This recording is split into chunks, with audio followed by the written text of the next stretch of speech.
بسم اللہ الرحمن الرحیم۔ السلام علیکم۔ آج 14 جون بروز ہفتہ ہم بات کریں گے دو اہم کیسز کے حوالے سے۔ پاکستان تحریک انصاف کی جانب سے بار بار یہ مطالبہ کیا جا رہا تھا جب نگران حکومت کا دور تھا کہ نگران حکومت کو کسی صورت بھی کچھ اقدامات کی اجازت نہیں ہونی چاہیے۔ بارہا وہ الیکشن کمیشن آف پاکستان کے پاس گئے، الیکشن کمیشن آف پاکستان کوئی بات سننے کو تیار نہیں تھا۔ اس کی سب سے واضح مثال پاکستان تحریک انصاف کے خلاف بار بار 3 MPO کے آرڈر جاری کرنے والے جو DC تھے عرفان نواز میمن، ان کو بھی نہ ہٹایا جا سکا، IG کو بھی نہ ہٹایا جا سکا الیکشن کمیشن کی جانب سے۔ وہی IG اور وہی DC رہے جو PDM شہباز شریف حکومت کے تھے، اور پھر وہ نگران حکومت میں بھی رہے، اور DC تو آج تک موجود ہیں۔ اب ایک اور معاملہ بنا جو الیکشن کمیشن آف پاکستان کے پاس گیا کہ نگران حکومت کی جانب سے 2 اہم عہدیداروں کو ہٹایا گیا تھا۔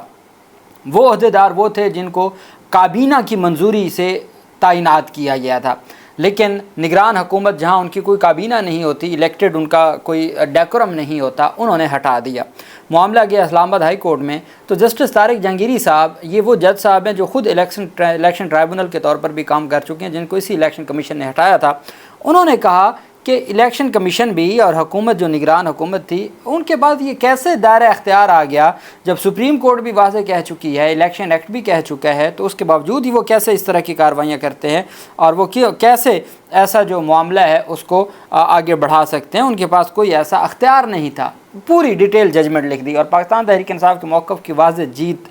قرار دیا جا رہا ہے اس ججمنٹ کو۔ سب سے پہلے میں آپ کو بتانا چاہوں گا کہ ایک اور بڑی پیش رفت سامنے آئی ہے۔ اس وقت پاکستان کی موجودہ جو حکومت ہے اس کے خلاف ہیومن رائٹس کی جو وائلیشنز ہیں اس کے حوالے سے ہمیشہ بات کرتے رہتے ہیں۔ وہ ہیں پاکستان پیپلز پارٹی کے عہدیدار بھی ہیں، سابق سینیٹر بھی ہیں، فرحت اللہ بابر، لیکن بدقسمتی سے وہ اس وقت حکومتی غضب کا نشانہ بن چکے ہیں۔ ان کے خلاف کارروائیاں شروع کی گئیں، ان کی گرفتاریاں، ان کی ہراسمنٹ۔ تو ایمان مزاری کے ذریعے درخواست دائر کی گئی تھی اسلام آباد ہائی کورٹ میں، Farhat Ullah Babar versus federation of Pakistan FIA کے خلاف یہ درخواست تھی اور استدعا کی گئی تھی کہ FIA ان کو غیر قانونی طور پر ہراساں کر رہا ہے چونکہ وہ بنیادی انسانی حقوق کی بات کرتا ہے۔ فرحت اللہ بابر کے ساتھ وہی سلوک پیپلز پارٹی کر رہی ہے جو سابق سینیٹر مشتاق کے ساتھ سلوک کرتی ہے جماعت اسلامی۔ اب آپ کو کہا جماعت اسلامی ہے، مولانا فضل الرحمان ہے جو اسرائیل کے اوپر نواز شریف جیسا بندہ بول پڑا ہے، لیکن آپ کو دوسری طرف بہت کم کوئی بات سنی ہوگی آپ نے کہ اسرائیل کے اوپر پہلی دفعہ اس طریقے سے ڈائریکٹ، پہلے جو یمن کے ہوتی ہیں اور وہ حملے ہوتے رہتے ہیں، لیکن اس طرح تباہی نہیں مچی جو اب مچی ہے، اور پھر 2 ان کے جو جہاز ہیں ان کو گرایا جا چکا ہے۔ انڈین میڈیا سارا بلیم پاکستان کے اوپر کہ پاکستان اس میں انوالو ہے، پاکستان کی انوالومنٹ کے بغیر۔ ان کو یہ پتہ ہے کہ اتنا تگڑا کام پاکستان نہیں کر سکتا چونکہ ابھی وہ بھگت چکے ہیں نا پاکستان کو، تو پاکستان کی فضائیہ کی ڈھاک جو ہے وہ ایسی پوری دنیا کے اوپر تمام طاقتور ممالک کے اوپر بیٹھ چکی ہے۔ ایمان مزاری نے عدالت سے استدعا کی کہ یہ ریٹ پٹیشن ہے جس میں کہا گیا کہ جی FIA کی ایک انکوائری پینڈنگ ہے ود دی نوٹسز اور questionnaire and the impugned letter the petitioner also seeks a direction to the respondents to provide the list of allegations of all documents on the basis of which the inquiry has been initiated. کہ ایک تو ایمان مزاری کی جانب سے کہا گیا کہ فرحت اللہ بابر جو ہیومن رائٹس کی بات کرتے ہیں اور ان کو ہراساں کیا جا رہا ہے، ان کے خلاف ایک منی لانڈرنگ کی انکوائری، چند کروڑ کا الزام ہے، منی لانڈرنگ کی ایک انکوائری شروع کی گئی ہے، اور اس انکوائری میں وہ خود کہتے ہیں کہ مجھے میرے خلاف جو سوال نامہ ہے وہ دیں، کن ڈاکومنٹس کی بنیاد پر آپ میرے خلاف کارروائی کر رہے ہیں وہ ڈاکومنٹس دیں، مجھے کوئی نہ کوئی چیزیں تو دیں۔ دیتے وہ کچھ نہیں ہیں اور صرف الزامات عائد کر رہے ہیں یا ہراساں کر رہے ہیں۔ ایمان مزاری نے کہا کہ the respondents instant on an inquiry against the petitioner based on a complaint filed by a private citizen, کہ جو FIA ہے وہ ایک پرائیویٹ شخص، جیسے ارشد شریف کے خلاف مختلف لوگ اٹھاتے تھے اور FIR درج کرواتے تھے، عمران ریاض کے خلاف FIRs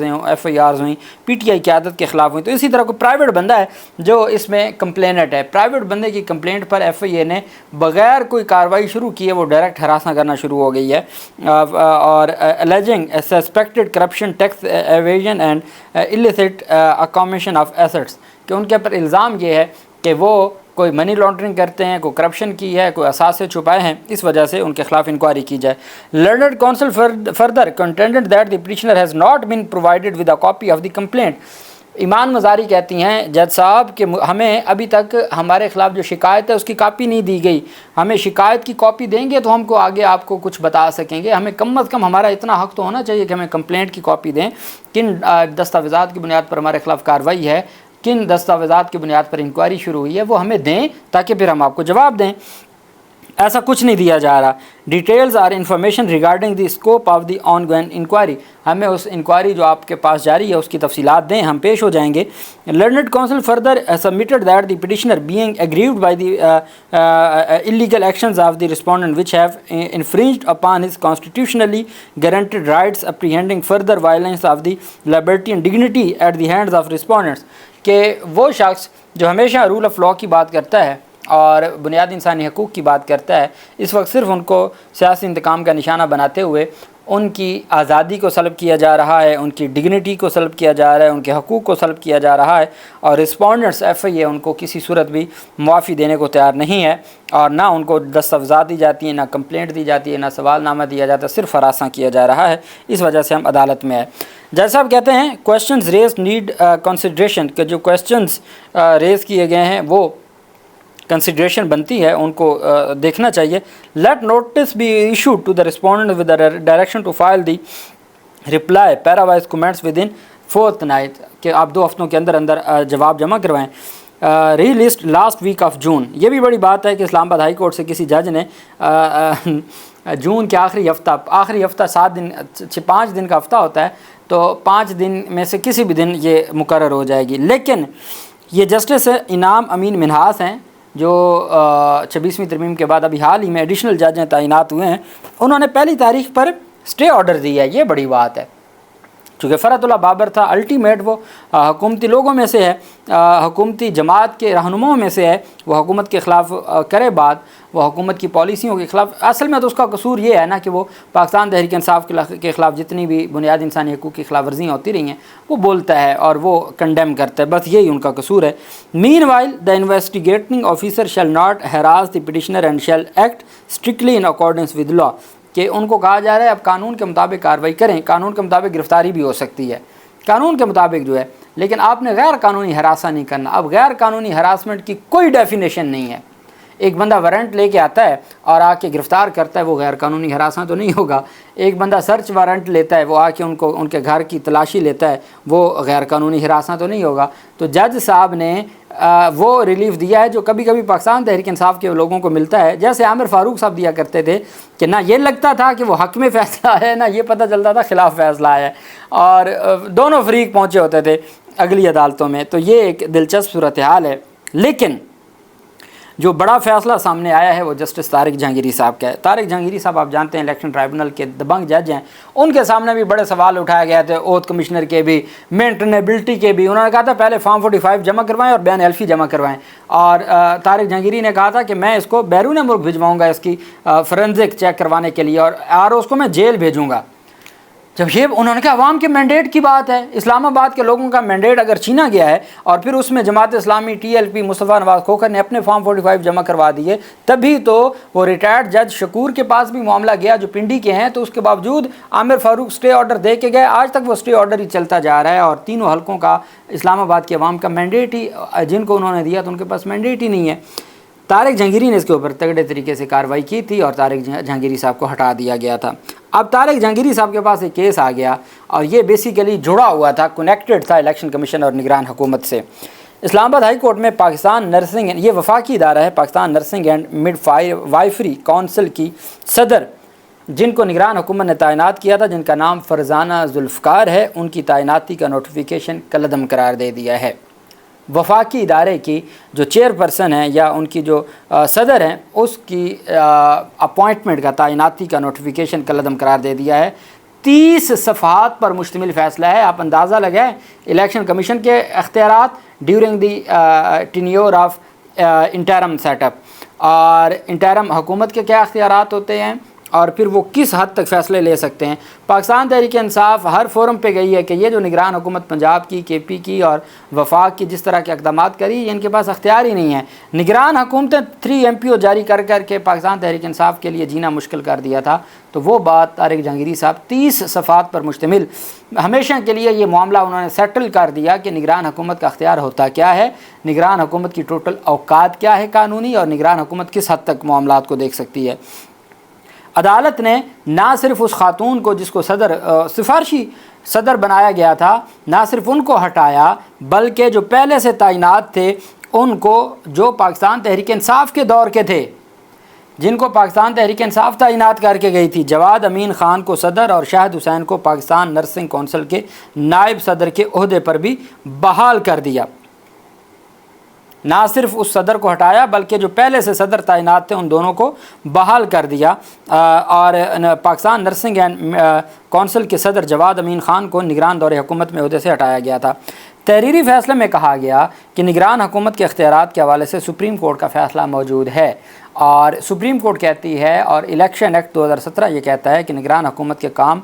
بڑے لمیٹڈ سکوپ ہے۔ نگران حکومت کے جو اختیارات سے متعلق الیکشن ایکٹ میں بھی وضاحت ہے، لیکن سپریم کورٹ آف پاکستان کا فیصلہ بڑا واضح ہے۔ ان کے پاس لمیٹڈ سکوپ ہے، وہ پالیسی فیصلے نہیں لے سکتے، وہ تقرریاں نہیں کر سکتے جو الیکٹڈ حکومت کر کے گئی ہو۔ الیکٹڈ حکومت کی گئی تقرریاں، الیکٹڈ حکومت سے مراد اگر کابینہ کسی کو کر کے گئی، ایک ہے انتظامی تو لوگوں کو الیکشن کمیشن، چونکہ سارے اختیارات الیکشن کمیشن نے استعمال کرنے ہوتے ہیں، نگران حکومت کے پاس کوئی اختیار نہیں ہوتا، ٹرانسفر تقرریاں الیکشن کمیشن کا رہا ہوتا ہے۔ تو اب کیا ہوا کہ نگران حکومت کیسے، جو ایک الیکٹڈ حکومت جن کو تعینات کر کے گئی تھی، ابھی ان کا ٹینیور رہتا ہے، بغیر کوئی شوکاز دیے، بغیر کارروائی کیے ان کو ہٹا کے آپ نئے لوگ لے آئے۔ اس پر انہوں نے کہا کہ سپریم کورٹ کا فیصلہ موجود ہے کہ نگران حکومت کے پاس تو بہت لمیٹڈ سکوپ ہے اور اختیارات ہیں، الیکشن ایکٹ کا قانون بڑا واضح ہے، نگران حکومت کے کام کی وضاحت کی گئی ہے۔ الیکشن ایکٹ 2017 میں پٹیشنرز کو وزیر اعظم اور وفاقی کابینہ کی منظوری کے تحت سے تعینات کیا گیا تھا۔ جو الیکٹڈ حکومت تھی، وفاقی کابینہ کی منظوری کے بغیر پٹیشنرز کو ڈی نوٹیفائی کرنا سپریم کورٹ کے فیصلے کی خلاف ورزی قرار دے دیا ہے۔ عدالت نے تحریری فیصلے میں کہا کہ ڈی نوٹیفائی کرنے سے قبل درخواست گزاروں کو کوئی شوکاز نوٹس نہیں دیا گیا اور نہ ہی ان کے خلاف کوئی انکوائری کی گئی۔ ایسی کوئی دستاویز بھی ریکارڈ پر نہیں لائی گئی جس کی بنیاد پر پٹیشنرز کو عہدوں سے ہٹایا گیا ہو۔ اب عدالت نے صرف یہ نہیں کہ حکم دے دیا، یہ وہ آئینی آزاد جج ہیں جو عمل درآمد بھی کرواتے ہیں۔ عدالت نے حکم دیا 1 ہفتے کے اندر جواد امین خان کو صدر اور شاہد حسین کو نائب صدر کے عہدوں پر، وفاقی ادارے کے صدر اور نائب صدر کے عہدوں پر بحال کر کے فریقین فیصلے پر عمل درآمد کر کے رپورٹ اس ہائی کورٹ کے ایڈیشنل رجسٹرار جوڈیشل کے پاس جمع کروائی جائے۔ یہ نہیں ہے کہ وفاقی حکومت کے پاس اب ٹھیک ہے وہ 6 مہینے نہیں عمل درآمد کریں گے، جیسے سپریم کورٹ کے فیصلوں پر عمل درآمد نہیں کیا تھا۔ انہوں نے کہا 1 ہفتے کے اندر ان کو بحال کریں، بحال کر کے رپورٹ جمع کروائیں، اس عدالت کے جوڈیشل جو ڈپٹی رجسٹرار ہیں ان کے پاس جمع کروائیں تاکہ میرے پاس آ جائے کہ آپ نے میرے احکامات پر عمل درآمد کیا ہے۔ جسٹس طارق جہانگیری صاحب کی جانب سے فیصلہ آیا ہے۔ اللہ پاک پاکستان کا حامی و ناصر ہو۔ بہت شکریہ۔ اللہ حافظ۔ پاکستان زندہ باد۔